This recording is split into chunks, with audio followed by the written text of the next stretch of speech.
नमस्कार, मेरा नाम शोभा है। श्री मधुकेश्वर प्रौಢಶಾಲಾ ಮದಿಗೆರೆ से ಮಕ್ಕಳ ಇವತ್ತು ನಾನು ನಿಮಗೆ ಒಂದು ಕತೆ ಹೇಳ್ತೀನಿ. ಕತೆ ಏನಂದ್ರೆ ಈಸೋಪನ ನೀತಿ ಕಥೆಗಳು ಅಂತ ಕೇಳಿರ್ಬೋದು ನೀವು.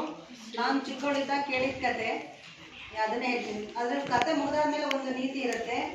ಯಾರಾದರೂ ಹೇಳಬೇಕು ನೀತಿ ಏನು ಅಂತ, ಸ್ವಲ್ಪ ಗಮನ ಕೊಟ್ಟು ಕೇಳಿ ಆಯ್ತಾ. ಒಂದೂರಲ್ಲಿ ಒಬ್ಬ ಕುರಿ ಕಾಯನ್ ಇರ್ತಾನೆ. ನೀವು ಗೊತ್ತಿರ್ಬೋದು, ಒಬ್ಬ ಕುರಿ ಕಾಯನ್ ಇರ್ತಾನೆ. ಅವನೇನು ಮಾಡ್ತಾ ಇರ್ತಾನಪ್ಪ ಅಂದರೆ ದಿನನಿತ್ಯ ಕುರಿ ಕಾಯೋದೇ ಕೆಲಸ. ಏನು ಓದಿರೋದಿಲ್ಲ. ಹಾಗಾಗಿ ಅವನೇನು ಮಾಡ್ತಾನೆ, ದಿನನಿತ್ಯ ಕುರಿ ಕಾಯಕ್ಕೆ ಹೋಗ್ತಾ ಇರ್ತಾನೆ. ಅವನಿಗೆ ತುಂಬ ಬೋರ್ ಆಗ್ತಾ ಇರುತ್ತೆ. ಎಷ್ಟು ತನಕ ಕಾಯ್ಬೇಕಲ್ಲ ನಾನು. ಅವನೇನು ಮಾಡ್ತಾನೆ, ಬೆಟ್ಟದ ಮೇಲೆ ಕಾಯ್ತಾ ಇರ್ತಾನೆ. ಒಂದು ಮರದ ಮೇಲೆ ಯಾವಾಗಲೂ ಮಲಗ್ತಿರ್ತಾನೆ. ನನಗೆ ಖುಷಿ ಅದ್ರ ಮೇಲೆ ಕೂತ್ಕೊಳ್ಳೋದು, ಅಲ್ಲಿ ಮರದ ಮೇಲೆ ಹತ್ತಿ ಯಾರ್ಯಾರು ಏನೇನು ಮಾಡ್ತಾ ಇದ್ದಾರೆ ಅವನ ಸುತ್ತಮುತ್ತ ಜನ ಅಂತ ನೋಡೋದು ಅವನಿಗೆ ಒಂಥರ ಅಭ್ಯಾಸ ಆಗ್ತದೆ.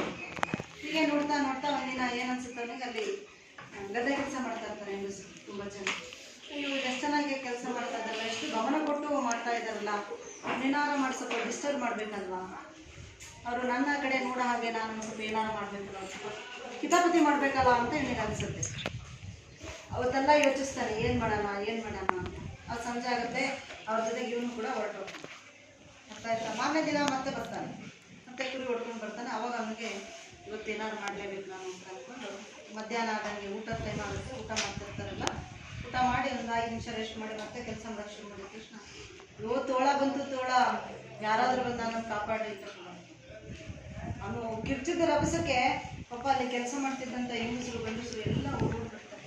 ಅಯ್ಯೋ ಪಾಪ ಕುರಿ ಕಾಯೋ ಊಟ ತೋಳ ಏನಾದ್ರು ತಿಂದ್ಬಿಡ್ತೋ ನುಂಗ್ಬಿಡ್ತೋ ಅಂತ ಓಡೋಡ್ ಬಂದು ನೋಡ್ತಾರೆ. ಅವನಿಗೆ ಏನು ಮಾಡ್ತಿರಲ್ಲ, ಮರದ ಮೇಲೆ ಆರಾಮ ಕುತ್ಕೊಂಡು ಹಾಕ್ತಾರೆ. ಅಯ್ಯೋ ಏನಪ್ಪ, ನಾವು ಮಾಡೋ ಕೆಲಸನೆಲ್ಲ ಬಿಟ್ಟು ಬಂದ್ಬಿಟ್ವಿ, ಕೂಲಿ ಕೆಲಸ ನೀವು ಇದೆಲ್ಲ ಮಾಡಿಬಿಟ್ರಲ್ಲ. ನನಗೆ ಇದರಿಂದ ಒಂಥರ ಸಂತೋಷ ಸಿಗ್ತು. ಅರ್ಥ ಆಯ್ತಾ. ಹಾಗಂದಿದ ತಕ್ಷಣ ಹೆಂಗಸರು ತುಂಬ ಬೇಜಾರಾಗುತ್ತೆ. ಇಷ್ಟು ಚಿಕ್ಕ ಹುಡುಗನಿಗೆ ಸ್ವಲ್ಪ ಬುದ್ಧಿ ಇಲ್ವಲ್ಲ, ನಾವು ಕೂಲಿ ಕೆಲಸ ಮಾಡೋರು, ಡಿಸ್ಟರ್ಬ್ ಮಾಡ್ತಾನಲ್ಲ ಅಂತ, ಇನ್ಮೇಲೆ ಹಂಗೆ ಮಾಡಬೇಡ ಅಂತ ಹೇಳಿ ಮತ್ತೆ ಸಂಜೆ ಅವ್ರೇನು ಮಾಡ್ತಾರೆ, ಅದನ್ನು ಮರ್ತು ಬಿಡ್ತಾರೆ. ಅವನ್ನ ಕರ್ಕೊಂಡು ಜೊತೆಗೆ ಅವ್ರವ್ರ ಮನೆಗೆ ವಾಪಸ್ ಬರ್ತಾರೆ. ಮತ್ತೆ ಮಾರನೇ ದಿನ ಬೆಳಿಗ್ಗೆ ಏನಾಗುತ್ತೆ, ಮತ್ತೆ ಅವನು ಅದೇ ಥರ ಮಾಡ್ತಾನೆ. ಅಂದರೆ ಅದೇ ಟೈಮಿಗೆ ಕರೆಕ್ಟ್ ಟೈಮ್ ಮತ್ತೆ ಶುರು ಮಾಡ್ತಾನೆ. ತೋಳ ಬಂತು, ತೋಳ ನನ್ನ ಕಾಪಾಡ್ರಪ್ಪ, ನಾನು ಸುಳ್ಳು ಹೇಳ್ತಿಲ್ಲ ಅಂತ ಆಯ್ತು. 2ನೇ ದಿನವೂ ಅವ್ರು ಬರ್ತಾರೆ. ಪಾಪ ಅವ್ರ ಕೆಲಸ ಬಿಟ್ಟು ಬಂದು ಮತ್ತೆ ಅವ್ರಿಗೆ ಜೋರು ಮಾಡಿ ಅವನಿಗೆ ಬೈದು ಮತ್ತೆ ಹೋಗಿ. ಆದ್ರೂ ಅವ್ರೇನು ಮಾಡ್ತಾರೆ, ಮತ್ತೊಂದು ತಪ್ಪನ್ನು ಕ್ಷಮಿಸ್ತಾರೆ, ಮತ್ತೊಂದನ್ನ ಕರ್ಕೊಂಡು ಹೋಗ್ತಾರೆ ಜೊತೆಗೆ. ಮತ್ತೆ 3ನೇ ದಿನಕ್ಕೆ ಏನಾಗುತ್ತೆ, ಬರ್ತಾನೆ ಜೊತೆಗೆ. ಎಲ್ಲರೂ ಬರ್ತಾರೆ, ಅವರು ತೋಟದ ಕೆಲಸ ಮಾಡ್ಕೊಳ್ತಾ ಇರ್ತಾರೆ, ಇವನು ಕುರಿ ಕಾಯ್ತಾರೆ. ಏನಾಗುತ್ತೆ, ಮಧ್ಯಾಹ್ನ ಊಟ ಆಗುತ್ತೆ, ಕೂತಿರ್ತಾರೆ. 4 ಗಂಟೆ ಹಂಗೆ ಸಂಜೆ ಆಗ್ತಿದ್ದಂಗೆ ಏನಾಗುತ್ತೆ, ನಿಜವಾಗ್ಲೂ ತೋಳ ಬಂದು ಕುರಿನೆಲ್ಲ ಅಟ್ಟಿಸ್ಕೊಂಡು ತಿಂದ್ಬಿಡುತ್ತೆ. ಅವಾಗ ಇವನು ಉಳ್ಕೊಳ್ಳೋದು ಕಷ್ಟ ಆಗುತ್ತಲ್ಲ, ಅವಾಗ ತುಂಬ ಕೂಗಾಡ್ತಾನೆ. ತೋಳ ಬಂದಿದೆ, ದೇವರಾಣೆ, ಆ ಆಣೆ ಈ ಆಣೆ ಅಂತೆಲ್ಲ ಆಣೆ ಮಾಡ್ತಾನೆ. ಒಬ್ಬರು ಯಾಕೆ ಬರೋದಿಲ್ಲ ಅಂತಂದರೆ, 2 ದಿನವೂ ಅವ್ರ ಕೆಲಸವನ್ನು ಹಾಳು ಮಾಡಿರ್ತಾನೆ, ಕೂಲಿ ಹಾಳು ಮಾಡಿರ್ತಾನೆ ಅಲ್ವಾ. ಕೂಲಿ ಕೆಲಸ ಅಂದರೆ ಅವ್ರಿಗಿಷ್ಟು ದಿನಕ್ಕೆ ಇಷ್ಟು ಕೆಲಸ ಮುಗಿಸ್ಲೇಬೇಕು ಅಂತ, ಅದು ಮುಗಿಸ್ತಿದ್ರೆ ಕೂಲಿ ಕೊಡಲ್ಲ, ಕಡಿಮೆ ಕೊಡ್ತಾರಲ್ವ. ಹಾಗಾಗಿ ಅವ್ರಿಗೆಲ್ಲರಿಗೂ ಬೇಜಾರಾಗುತ್ತೆ, ಇಂಥ ಕೆಲಸ ಮಾಡಿರ್ತಾನ ಅಂತ.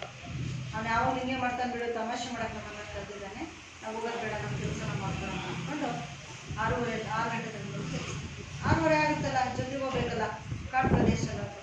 ಸರಿ, ಅವನ್ನ ಬರಲೇ ಇಲ್ವಲ್ಲ, ಅವನು ಕುರಿನೂ ಬರಲಿಲ್ಲ, ನನಗೆ ಅವನು ಬರಲಿಲ್ವಲ್ಲ ಅಂತ ನೋಡ್ಕೊಂಡು ಹೋಗೋದು ನಡೀತೀವಿ. ಒಂದು ಹೆಜ್ಜೆ ಎಲ್ಲರೂ ಹೋಗ್ತಾರೆ, ನೋಡ್ತಾರೆ, ಅಲ್ಲಿ ಕುರಿ ಅಲ್ಲಿ ಇಲ್ಲಿ ರಕ್ತ ಎಲ್ಲ ಬಿದ್ದಿರುತ್ತೆ, ಬಟ್ಟೆ ಎಲ್ಲ ಬಿದ್ದಿರುತ್ತೆ. ಭಾಳ ಬೇಜಾರಾಗುತ್ತೆ ಅವರಿಗೆ, ನೊಂದ್ಕೊಳ್ತಾರೆ, ಅಳ್ತಾರೆ, ಇನ್ನೂ ಸಣ್ಣ ಆಡ್ತಾರೆ. ಅಯ್ಯೋ ಒಂದು ಹುಡುಗನ ಜೀವ ಅನ್ಯಾಯವಾಗಿ ಹೋಗ್ಬಿಡ್ತಲ್ಲ ಅಂತ ನೊಂದ್ಕೊಳ್ತಾರೆ.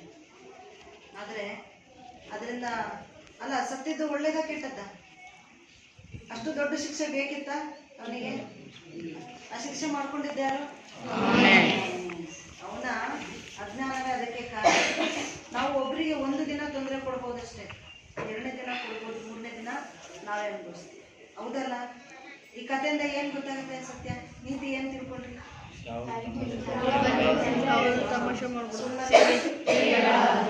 ಬೇರೆಯವ್ರ ಶ್ರಮಕ್ಕೆ ನಾವು ಮಾನ್ಯತೆ ಕೊಡಬೇಕೇ ವಿನ ಶ್ರಮವನ್ನು ಹಾಳು ಮಾಡಬಾರ್ದು. ಯಾವಾಗಲೂ ಸುಳ್ಳು ಹೇಳಿ, ಯಾವಾಗಲೂ ಅಂತಲ್ಲ, ಯಾವತ್ತಿಗೂ ಕೂಡ ಎಂಥ ಪರಿಸ್ಥಿತಿ ಬಂದರೂ ಕೂಡ ಸುಳ್ಳನ್ನು ಹೇಳಬಾರ್ದು. ಇಂಥ 100 ಕಥೆಗಳನ್ನು ಅವಾಗ ಓದ್ತಿದ್ದೆ ನಮ್ಮ ಚಿಕ್ಕವಳಿದ್ದಾಗ. ಈ ಏನಿದು ಕತೆ ಹೆಸರು? ನೀತಿ ಏನು? ಸುಳ್ಳನ್ನ ತಮಾಷೆಯನ್ನ ಬೇರೆಯವರ ಶ್ರಮಕ್ಕೆ ನಾವು ಬೆಲೆಯನ್ನ ಕೊಡಬೇಕು. ಅರ್ಥ ಆಯ್ತಾ ಕತೆ? ಚೆನ್ನಾಗಿತ್ತಾ? ಈಗ ನೋಡಿ, आज मैं आप सबको हिंदी के गद्य पाठ कश्मीरी से पाठ पढ़ाने वाली हूँ।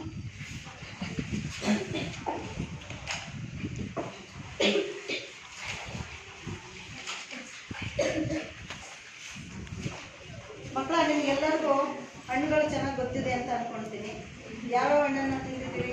ಒಬ್ಬರು ಒಂದು ನಿಮಿಷ ಸ್ವರೂಪ ಯಾವ ಹಣ್ಣನ್ನು ನೀವು ತಿಂದಿದ್ದೀಯಾ ಅಂತ ಹೇಳಿ. ಸೇಬಣ್ಣು, ಕಿತ್ತಣ್ಣು, ಬಾಳೆಹಣ್ಣು ಅಷ್ಟೇ. ಗೌರಿ, ನೀನೇ ಅವ್ರು ಹೇಳಿದ ಹಣ್ಣನ್ನು ಬಿಟ್ಟು ಹೊರತಾಗಿ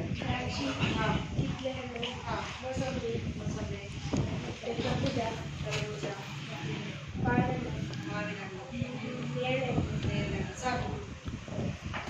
ಮತ್ತೆ ಯಾರು ಹೇಳ್ತೀರಿ? ಮತ್ತೆ ಯಾವ ಹಣ್ಣು? ಅವರು ಹೇಳಿದ್ದೆಲ್ಲ ಬಿಟ್ಟು ಮತ್ತೆ ಯಾವ ಹಣ್ಣನ್ನು ತಿಂದಿದ್ದೀರಿ? ನೀನೇನು ಇದೆಲ್ಲ ರಾಕೇಶ್ ಪೈನಾಪಲ್ ತಿಂದಿದ್ಯಾ? ಹಾಂ, ಅನಾನಸ್ ಅಂತ ಅಂತೀವಿ ನಾವು ಕನ್ನಡದ. ಬೇಳೆಕಾಯಿ, ಆಮೇಲೆ ಪಪ್ಪಾಯ ಹಣ್ಣು, ಆಮೇಲೆ ಹಲಸಿನಹಣ್ಣು. ಮತ್ತೆ ಇಷ್ಟೇನಾ? ಮತ್ತೇನು ತಿಂದಿಲ್ಲ? ಇಷ್ಟೇನಾ? ಕಿರಣ, ನೀನು ಹೇಳ್ತೇನಪ್ಪ? ನೋಡಿ, ಹಣ್ಣುಗಳು ಅಂತಂದ್ರೆ ಎಲ್ಲರಿಗೂ ಇಷ್ಟ. ಬೇಕಾದ್ರೆ ಊಟ ಒಂದೊತ್ತು ಕಡಿಮೆ ತಿನ್ನೋಣ, ಹಣ್ಣು ಇದ್ದಾಗ ಮಾತ್ರ ಹಣ್ಣನ್ನು ತಿನ್ನಿ. ಹಣ್ಣನ್ನ ತಿನ್ನುವಂಥ ಸಮಯ, ಯೋಗ್ಯವಾದ ಸಮಯ ಬೆಳಗ್ಗೆ ಮಾತ್ರ. ಮಧ್ಯಾಹ್ನ ರಾತ್ರಿ ಅಂತ ನಾವು ತಿಂತೀವಲ್ಲ, ಅದು ಸರಿಯಾದ ವಿಧಾನ ಅಲ್ಲ. ತಿನ್ನಲೂಬಾರ್ದು, ಬೆಳಗ್ಗೆ ತಿನ್ಬೇಕು. ಮಾರ್ನಿಂಗ್ ತಿಂದರೆ ತುಂಬ ಒಳ್ಳೆಯದು. ಕುತ್ಕೋ. आप सबके पास किताबें ಎಲ್ಲ ಹತ್ರ ಬುಕ್ ಇದೆಯಲ್ಲ? ನೋಡ್ಕೊಳ್ಳಿ. कश्मीरी से पढ़ना। अब मैं आपको प्रेमचंद जी का चित्र दिखाती हूँ। इस पाठ के लेखक जो है प्रेमचंद है। इधर देखिए, प्रेमचंद आपको दिख रहे हैं। प्रेमचंद और कांता जा निಮಗೆ ನಿಮ್ಮ ಟೆಕ್ಸ್ಟ್ ಬುಕ್ ಅಲ್ಲಿ ಇದೆ ನೋಡಿ, ಅದೇ ಚಿತ್ರ ಇಲ್ಲೂ ಇದೆ. ಕಾಣಿಸ್ತಾ ಇದೆಯಾ? ನೋಡಿ, ಇವ್ರ ಹೆಸರು ಮುನ್ಷಿ ಪ್ರೇಮಚಂದ್ ಅಂತ. ಏನ್ ಹೆಸರು? ಇವರನ್ನ ಉಪನ್ಯಾಸ ಸಾಮ್ರಾಟ್ ಅಂತ ಕರೀತಾರೆ. ಕಾದಂಬರಿಗಳ ಸಾಮ್ರಾಟ ಅಂತ ಕೂಡ ಕರೀತಾರೆ. ಏನಂತ ಕರೀತಾರೆ ಇವ್ರನ್ನ? ಉಪನ್ಯಾಸ ಸಾಮ್ರಾಟ್. ಏನಂತಾರೆ? ನೋಡಿದ್ರಾ? ಈಗ ಇವ್ರ ಪರಿಚಯವನ್ನ ನಾನು ಬೋರ್ಡ್ ಮೇಲೆ ಬರಿತೇನೆ, ನೀಟಾಗಿ ಬರ್ಕೊಳ್ಳಿ.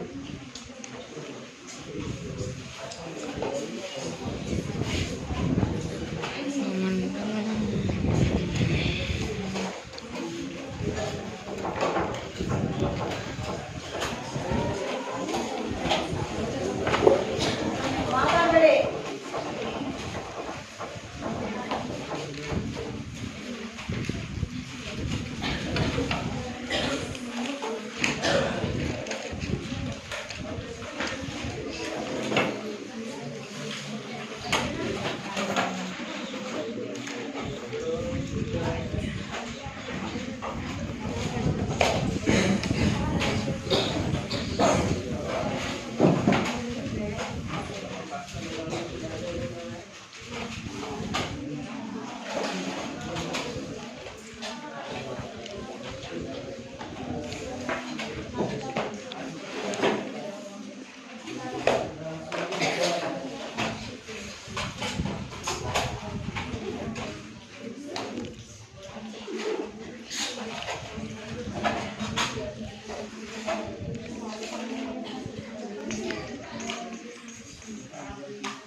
ಆಯ್ತಾ ಬರ್ಕೊಂಡು?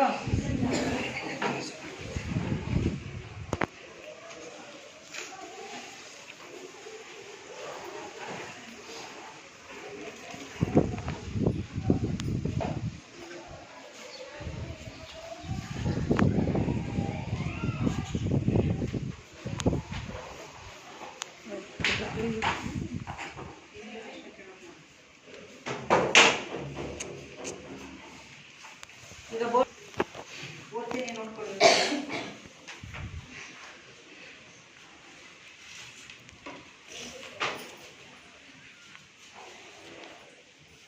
ಹೇಳಿ ನನ್ನ ಜೊತೆಗೆ. मुंशी प्रेमचंद प्रेमचंद जी का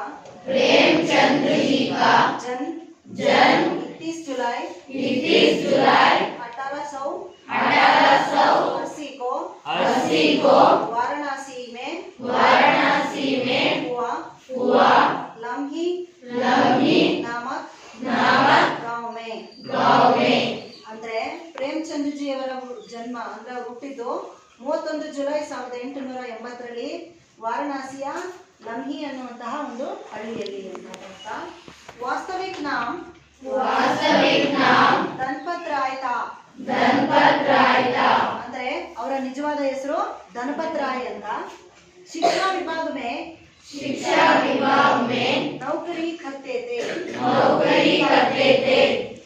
मातृ प्रेम से वंचित थे. जीवन गरीबी में गुजरा. मैट्रिक तक पढ़े थे. ಅಂದ್ರೆ ಅವರು ಶಿಕ್ಷಣ ವಿಭಾಗದಲ್ಲಿ ಕೆಲಸವನ್ನ ಕೂಡ ಮಾಡ್ತಾ ಇರ್ತಾರೆ ಪ್ರೇಮಚಂದ್ ಜಿ ಅವರು. ಮಾತೃ ಪ್ರೇಮದಿಂದ ವಂಚಿತರಾಗಿದ್ರು ಅಂದ್ರೆ ಅವರು ಬಾಲ್ಯದಲ್ಲೇ ತಾಯಿಯನ್ನ ಕಳ್ಕೊಂಡಿರ್ತಾರೆ, ಅವ್ರ ತಾಯಿ ಇರೋದಿಲ್ಲ ಅಂತ. ಜೀವನ್ ಗರೀಬಿ ಮೇ ಗುಜರಾ ಅಂದ್ರೆ ಅವರ ಬಾಲ್ಯ ಜೀವನ ಕಷ್ಟದಲ್ಲೇ ಕಳೆಯುತ್ತೆ ಅಂತ. ಅರ್ಥ ಆಯ್ತಾ? ನಿಮ್ಮ ತರ ಸುಖವಾಗಿ ಅವರು ಇರ್ಲಿಲ್ಲ. ಮೆಟ್ರಿಕ್ ತಕ್ಕ ಪಡೆಯುತ್ತೆ ಅಂದ್ರೆ SLC ವರೆಗೂ ಕೂಡ ಅವರು ಓದಿರ್ತಾರೆ. ಪ್ರಮುಖ ರಚನಾಯೇ उपन्यास गोदान सेवा सदन गबन निर्मला कर्मभूमि कहानियाँ बेटी नमक का धरोगा पंच परमेश्वर उसकी रात मानस सरोवर में कहानियां संकलित है ಅಂದ್ರೆ ಅವರು ಬರೆದಿರುವಂತಹ ಪ್ರಮುಖ ರಚನೆಗಳಲ್ಲಿ ಕಾದಂಬರಿ ತುಂಬಾ ಮುಖ್ಯವಾದವು. ಅದರಲ್ಲಿ ಕಾದಂಬರಿಯಲ್ಲಿ ತುಂಬಾ ಪ್ರಮುಖವಾದದ್ದು ಗೋದಾನ, ಸೇವಸ್ತನ, ಗಬನ್ ಮತ್ತೆ ನಿರ್ಮಲಾ ಕರ್ಮಭೂಮಿ ಅಂತ. ಅವರ ಕಥೆಗಳ ಹೆಸರು ಬಡೆ ಘರ್ ಕಿ ಬೇಟಿ, ನಮಕ್ ಕಾ ದರೋಗಾ, ಪಂಚ ಪರಮೇಶ್ವರ್, ಕೂಸ್ಕಿ ರಾತ್ ಅಂತ.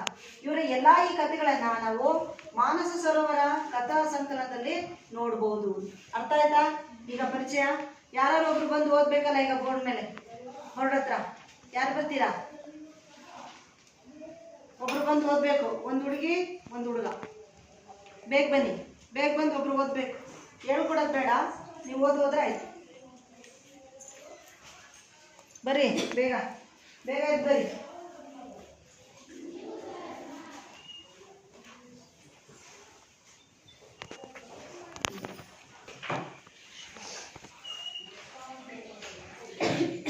यार प्रेमचंद जी का जन्म 31 जुलाई 1880 को वाराणसी में हुआ. लम्ही नामक गांव में वास्तविक नाम धनपत राय था. शिक्षा विभाग में नौकरी करते थे. मातृ प्रेम से वंचित थे. जीवन गरीबी में गुजरा. मैट्रिक तक पढ़े थे. प्रमुख रचनाएं उपन्यास गोदान, सेवा सदन, गबन, निर्मला कर्मभूमि, कहानियां बड़े घर की बेटी, नमक का दरोगा, पंच परमेश्वर, पूस की रात, मानस सरोवर से कहानियां संकलित है.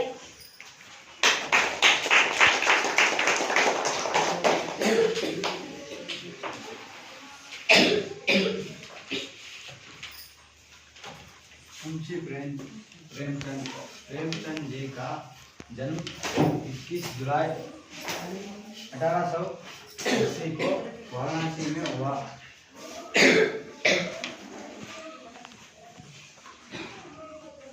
गांव में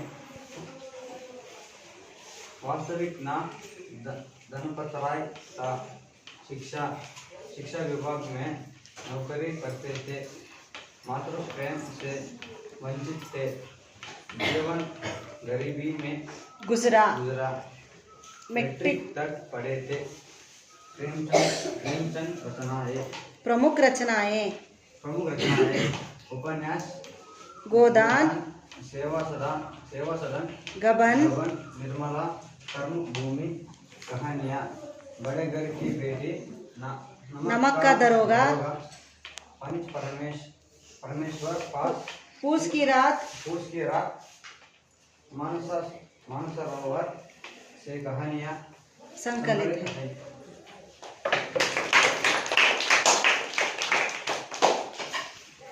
ಆಯ್ತಾ ಬರ್ಕೊಂಡು?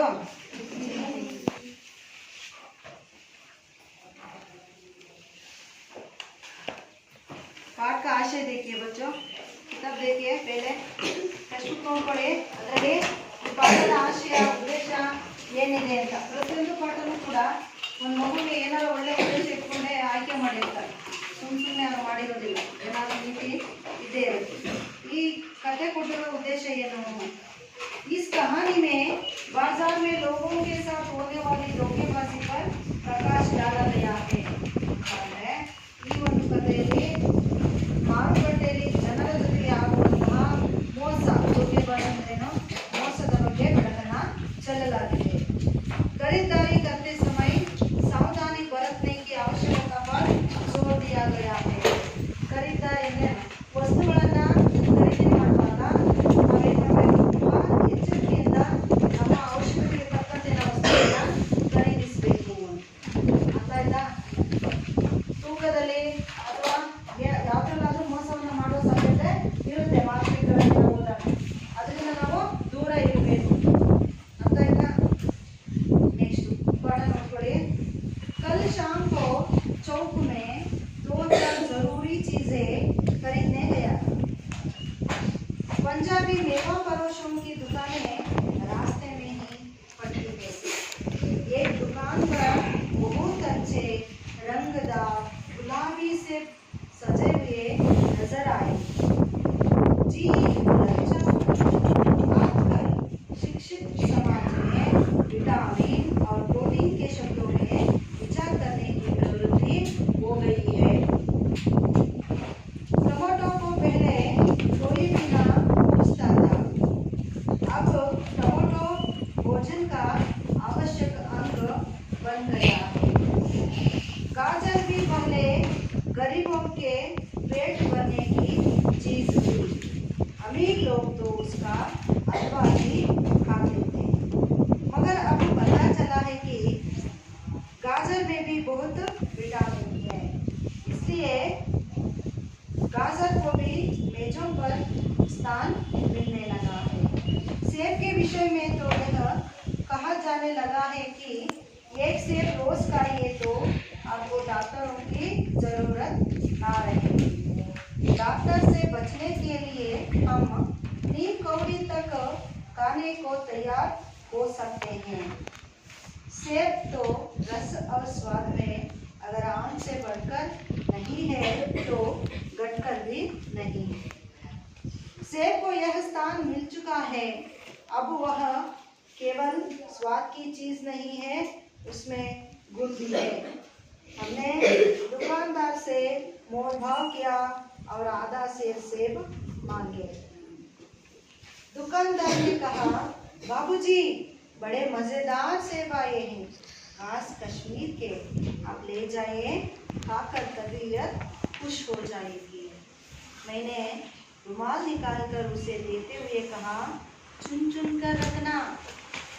दुकानदार ने तराजू उठाई और अपने नौकर से बोला, सुनो, आधा सेब कश्मीरी सेब निकालना, चुनकर लाना। लौंडा 4 सेब लाया।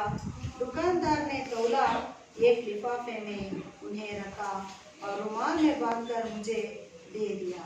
मैंने 4 आने उसके हाथ में रखे। घर आकर लिफाफा ज्यों का त्यों रख दिया।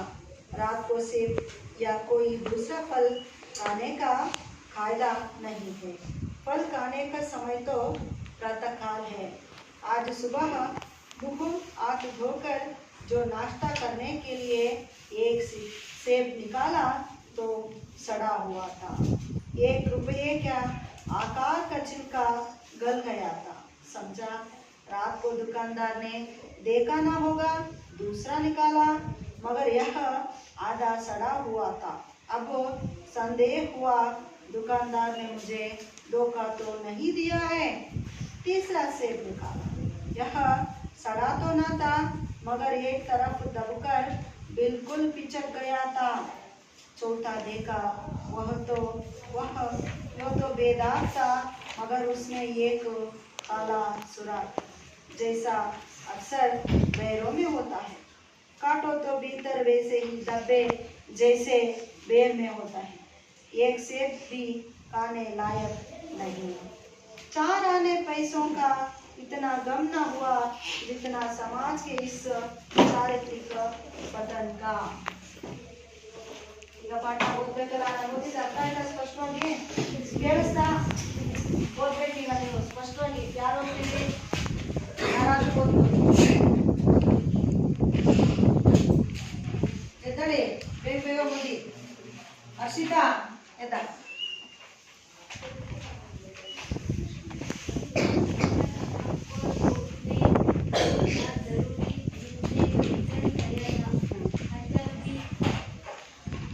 मेवा फरोशों की दुकानों रास्ते में पड़ती है।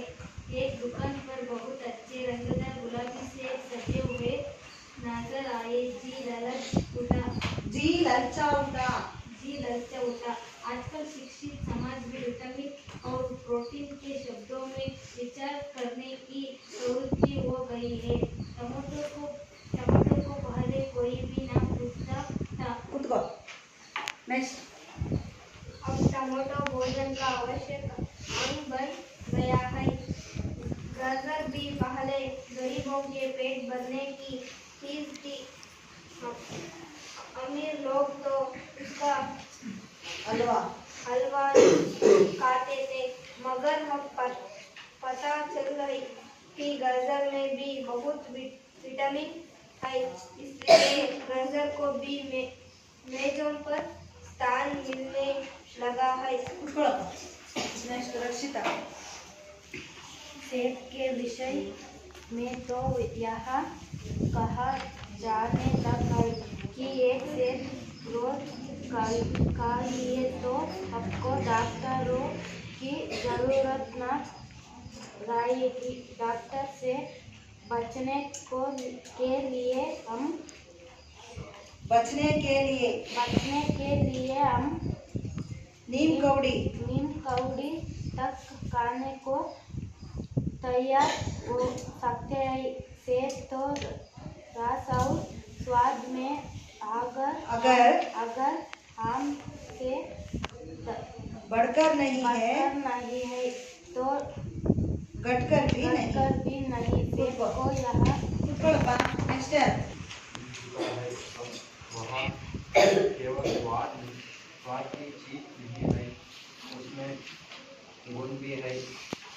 हमने दुकानदार से मोल भाव किया और आज सेठ से मांगे। दुकानदार ने नेक्स्ट निखिल।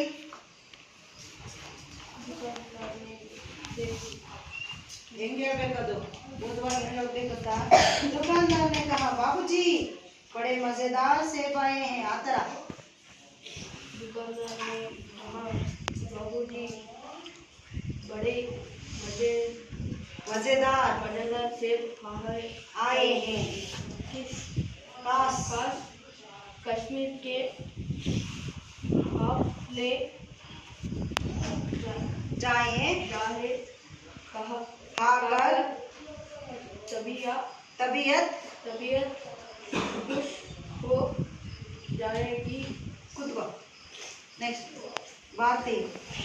ये कहा चुन कर रखना। दुकानदार ने तराजू उठाई और अपने नौकर से बोला, सुनो हाथ से कश्मीर सेब निकल ला, चुनकर लाना खुद को नेक्स्ट लौंडा 4 सेब लाया दुकानदार ने तौला एक लिफाफे में उन्होंने रख और रुमाल में बंद कर मुझे दे दिए।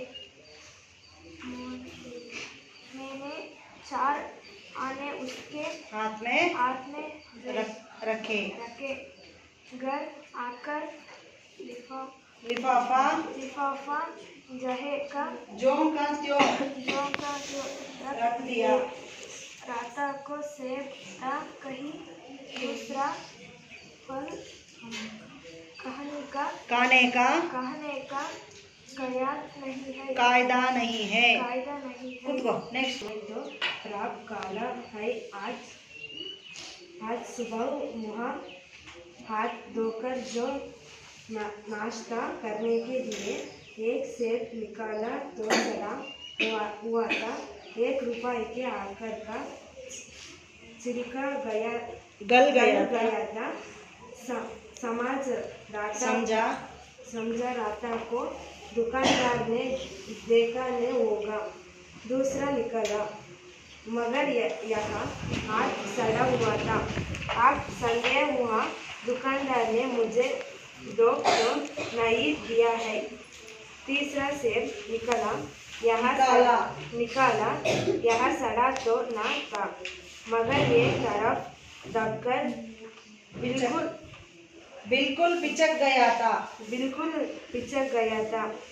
चौथा देखा, वहाँ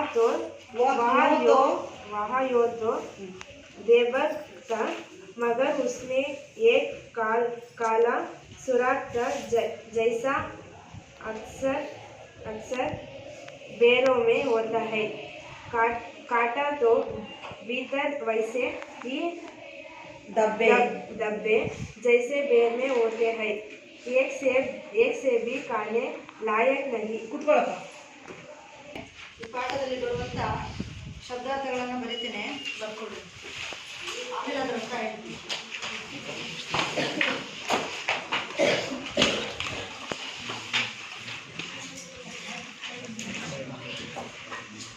ಬರೀತೀರಾ ಯಾರಾದ್ರೂ ಬಂದು? ಮಾತಾಡೋದು ಬಿಟ್ಟು ಯಾರಾದ್ರೂ ಬರೆಯೋದಿದ್ದು ಬರೀ ಒಳಗೆ.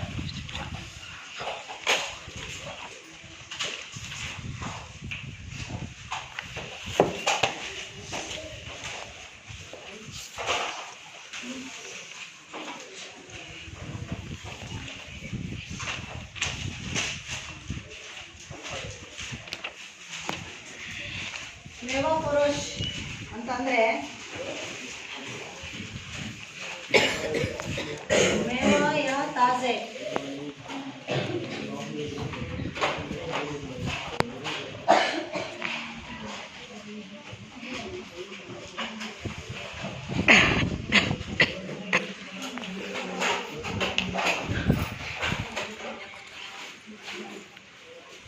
ಏನಾಯ್ತಪ್ಪ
ನಿಮಿಷ ಹಂಗೆ ಬೋರ್ಡ್ ನೋಡಿ ಓದ್ತೇನೆ.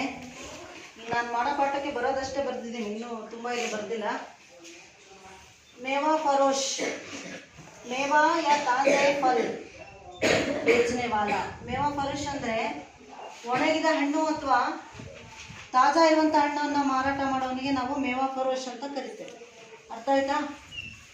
ನಜರ್ ಅಂದರೆ ದೃಷ್ಟಿ, ನಿಗಾ ದಿಕ್ಕಾಗಿ. ನಜರ್ ಅಂದರೆ ದೃಷ್ಟಿ ಮತ್ತು ಕಣ್ಣಿಗೆ ಕಾಣಿಸೋದು. ನೀಮ್ ಕೌಡಿ ಅಂದರೆ ನೀಮ್ ಕಾ ಫಲ್, ಬೇವಿನ ಹಣ್ಣನ್ನು ನಾವು ನೀಮ್ ಕೌಡಿ ಅಂತ ಕರಿತೀವಿ. ಸ್ವಾದ್, ಸ್ವಾದ್ ಅಂದರೆ ರುಚಿ. ರುಚಿ ಗೊತ್ತಾಗುತ್ತಲ್ಲ, ರುಚಿ ಕಂಡುಹಿಡಿಯೋದು ಯಾವುದು?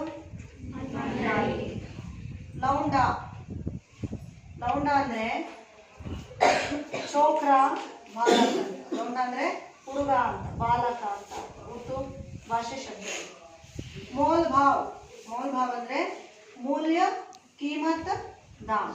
ಮೋಲ್ ಭಾವ್ ಅಂದರೆ ಬೆಲೆ ಅಂತ ಅದರ ಅರ್ಥ ಆಯ್ತಾ. ನೆಕ್ಸ್ಟ್ ತರಾಜು. ತರಾಜು ಅಂದರೆ ತೌಲೇಕ ಸಾಧನೆ. ಯಾವುದನ್ನು ನಾವು ಅಳತೆ ಮಾಡ್ತೀವೋ ಅದನ್ನೇ ನಾವು ತಕ್ಕಡಿ ಅಂತ ಕರಿತೀವಿ. ನೆಕ್ಸ್ಟ್ ಕಾಯ್ದಾ, ನಿಯಮ ರೀತಿ. ಕಾಯ್ದಾ ಅಂದರೆ ನಿಯಮ ಅಥವಾ ರೀತಿಯನ್ನೇ ನಾವು ಕಾಯ್ದಾ ಅಂತ ಕರಿತೀವಿ. ಗಲ್ನಾ. ಗಲ್ನಾ ಅಂದರೆ ಕಿಸಿ ವಸ್ತುಕ ಘನತ್ವ ಕಮ್ ಹೋನ. ಯಾವುದೇ ಒಂದು ವಸ್ತುವಿನ ಘನತ್ವ ಕಡಿಮೆ ಆಗೋದು ಅಂದರೆ ಅಲ್ಲಿಗರ್ಥ ಕೊಳತು ಹೋಗೋದು. ಅರ್ಥ ಆಯ್ತಾ? ಶಬ್ದಾರ್ಥ ಅರ್ಥ ಆಯ್ತಾ? ಹಾಗೆ ಟೆಕ್ಸ್ಟ್ ಬುಕ್ ನೋಡ್ಕೊಳ್ಳಿ, ಪಾಠದ ಅರ್ಥವನ್ನು ಹೇಳ್ತೇನೆ.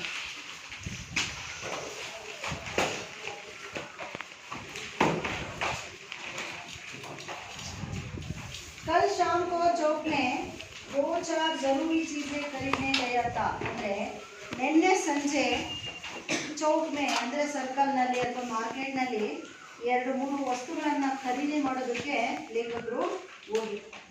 ಪಂಜಾಬಿ ಮೇವಾ ಫರೋಶೋಂ ಕಿ ದುಕಾನೆ ರಾಸ್ತೆ ಮೇ ಹಿ ಪಡ್ತಿ ಹೇ. ಪಂಜಾಬಿ ಒಣಗಿದ ಹಣ್ಣುಗಳನ್ನು ಮಾರಾಟ ಮಾಡುವವರ ಅಂಗಡಿ ಅಲ್ಲೇ ಕಾಣಿಸ್ತಿತ್ತು.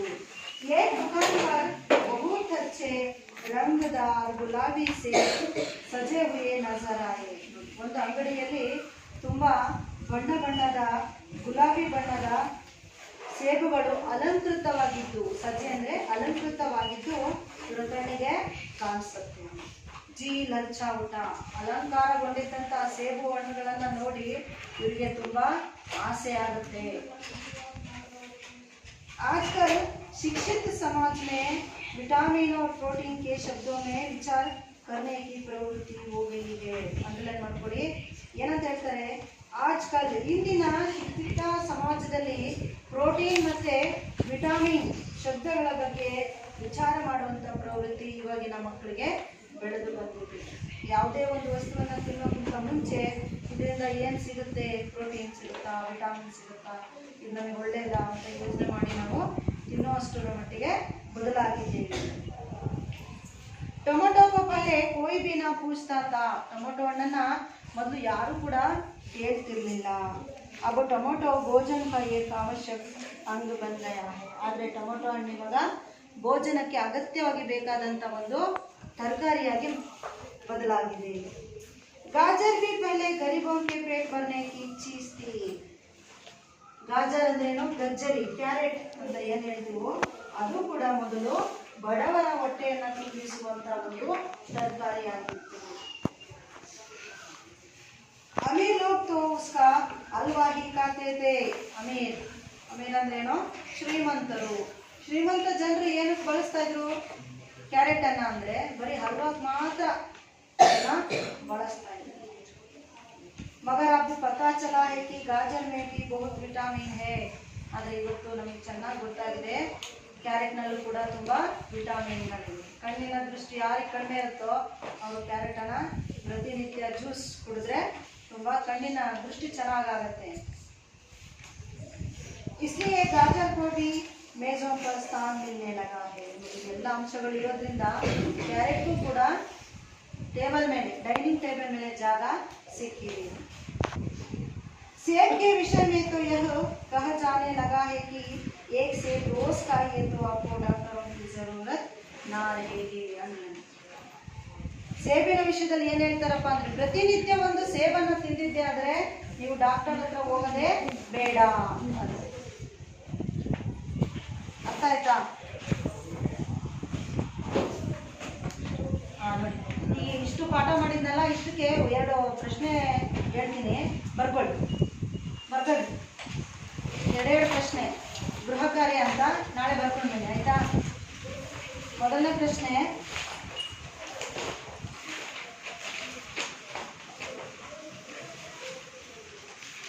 हलवा, गाजर का हलवा,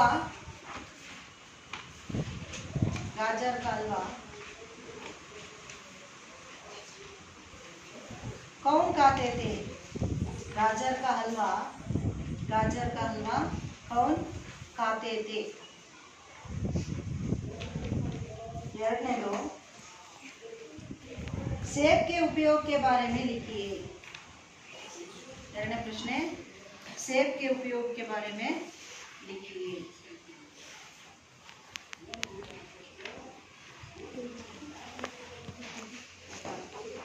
ಲೇಖಕ ಜಿ, ನೆಕ್ಸ್ಟ್ ಮೂರನೇ ಪ್ರಶ್ನೆ, ಲೇಖಕ ಜಿ, ಜಿ ಅಂದರೆ ಮನಸ್ಸು, ಲೇಖಕ ಜಿ ಕ್ಯೂ ಲಲ್ಚಾ ಊಟ, ಲೇಖಕ ಜಿ ಕ್ಯೂ ಲಲ್ಚಾ ಊಟ. ಅರ್ಥ ಆಯ್ತಾ? 3 ಪ್ರಶ್ನೆ ಉತ್ತರ ನಾಳೆ ಬರ್ಕೊಂಡು ಬನ್ನಿ. ಅರ್ಥ ಆಯ್ತಾ?